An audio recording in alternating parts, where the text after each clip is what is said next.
ואם לא תגיע צ'אנס החברות פה מחר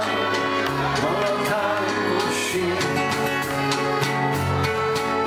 ועדיין עובר עם הזמן כל צעד וזוכר עוד היטב איך את אמרת אחרי שתי פעמים טובות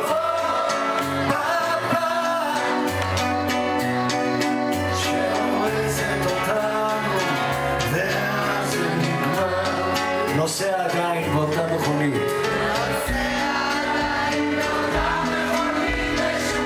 קרוב לוודאי עם מנוע הרוס אני יודע שאין אפשרות נוספת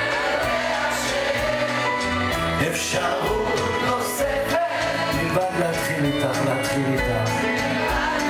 באותו הריקוד והכל מסתחרר כמו סוסים דוהרים בתוך חדר אני סומך על ידך את זאת שלא תיתן לי ליפול בטעות ואני מצטט כמו מלומד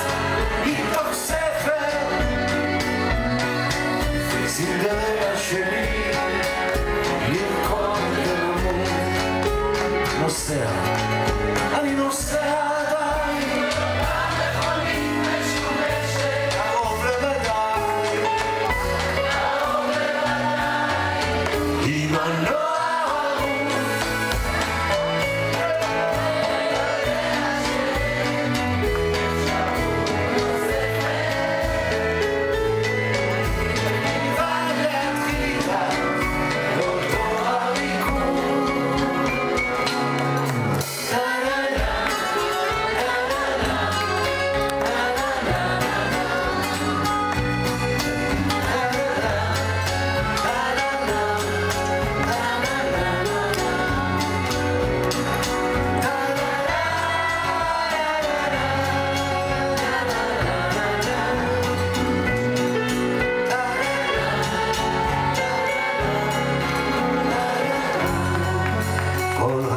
דיברנו מילים חדות כסכין